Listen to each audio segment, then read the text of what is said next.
Hello everybody. Let's continue our topic wind, storms and cyclones.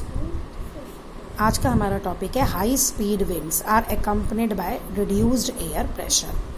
इसका मतलब है कि जब एयर प्रेशर कम हो जाता है तभी विंड्स जो हैं वो तेज़ी से चलती हैं, या आप ऐसे कहेंगे जो विंड मूव करती है, moving air is called wind.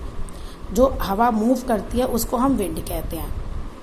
और विंड तभी चलती है, एयर तभी मूव करती है जब एक जगह पे हाई प्रेशर हो और एक जगह पे लो प्रेशर हो, तो वो हाई टू लो मूव करती है.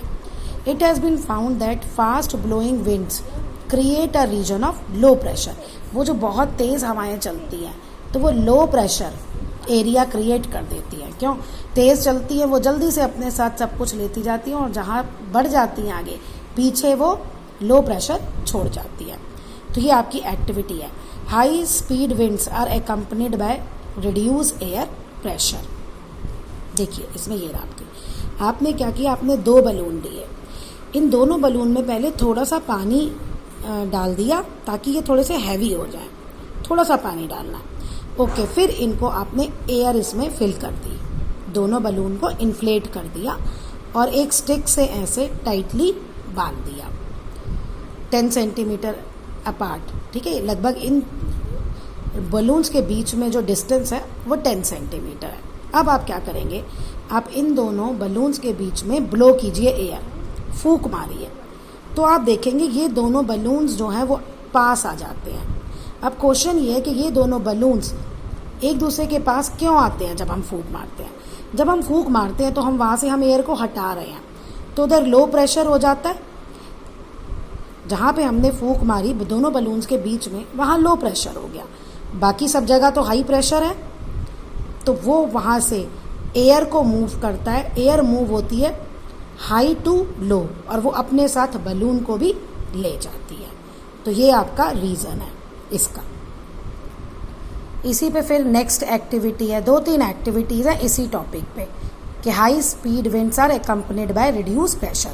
कि जहाँ से हाई स्पीड विंड्स चलती है वहाँ पे मतलब रिड्यूस्ड एयर प्रेशर हो जाता है जब वो उस जगह से आगे बढ़ जाती है. ओके, अब इसमें क्या है, आपने एक पेपर की बॉल बना ली और इसे खाली बॉटल के नेक पे ऐसे रख दिया. अब जब इसमें आप ब्लो करेंगे, air being blown into the bottle, आप फूंक मारेंगे तो जो पेपर बॉल है वो अंदर नहीं जाएगी. अब क्वेश्चन ये है कि वो अंदर क्यों नहीं जाएगी. जब आपने फूंक मारा तो नेक पे लो प्रेशर क्रिएट हो गया और बॉटल के अंदर हाई प्रेशर है क्योंकि वहाँ पे एयर है. तो फिर बॉल जो है वो हाई टू लो वो बार बार नेक पे आ जाएगी, बाहर आ जाएगी. ठीक है, आउट आएगी, इनसाइड नहीं जाएगी. Same reason. नेक्स्ट इज आपका फिर से वही एक्टिविटी है. अब क्या है, आपने एक पेपर की स्ट्रिप बना ली. ये देखो 20 सेंटीमीटर लॉन्ग है, 3 सेंटीमीटर वाइड है. अब आप इसको थंब और फिंगर 4 फिंगर की मदद से पकड़ेंगे, लेकिन एयर आप इस पर ऐसे ब्लो करेंगे कि ये ऊपर वाले सरफेस पे एयर आए. अब ऊपर वाले सरफेस पे जब हाई विंड्स हो गई, आप एयर ब्लो कर रहे हो तो यहाँ लो प्रेशर क्रिएट हो गया, नीचे हाई प्रेशर है, तो ये स्ट्रिप्स जो है वो ऊपर की तरफ मूव करेगी. ठीक है, जब हम यहाँ से एयर ब्लो करते हैं ऊपर वाले सरफेस पे तो हम देखते हैं ये स्ट्रिप ऊपर की ओर जा रही है. अब ऊपर की ओर जाने का क्या कारण है, बिकॉज हाई प्रेशर के कारण, हाई विंड के कारण, यहाँ पे हाई स्पीड विंड के कारण ऊपर लो प्रेशर का एरिया क्रिएट हो गया और नीचे हाई प्रेशर है, तो एयर हमेशा मूव करती है हाई टू लो. तो पूरी एक्टिविटीज़ करने का और एप्लीकेशन बेस्ड क्वेश्चन करने का यहाँ पूरा लॉजिक क्या है कि अगर हाई स्पीड जहाँ चलती है उसके बाद लो प्रेशर एरिया क्रिएट हो जाता है और एयर हमेशा मूव करती है हाई टू लो पे. अब आप इसके क्वेश्चन करेंगे application based. Air moves from the region of high pressure to the region of low pressure in the atmosphere. तो एटमॉस्फेयर में हमेशा हाई से लो पे चलता है. तो ये हम अपने रियल लाइफ में कैसे नोट करते हैं, ये देखो.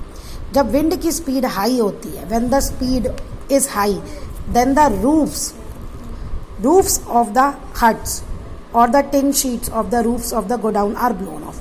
जो ऊपर की टिन या हम हल्का सा रूफ बनाते हैं हेड का, जो लाइट वेट होती है वो उड़ जाती है। क्यों उड़ जाती है?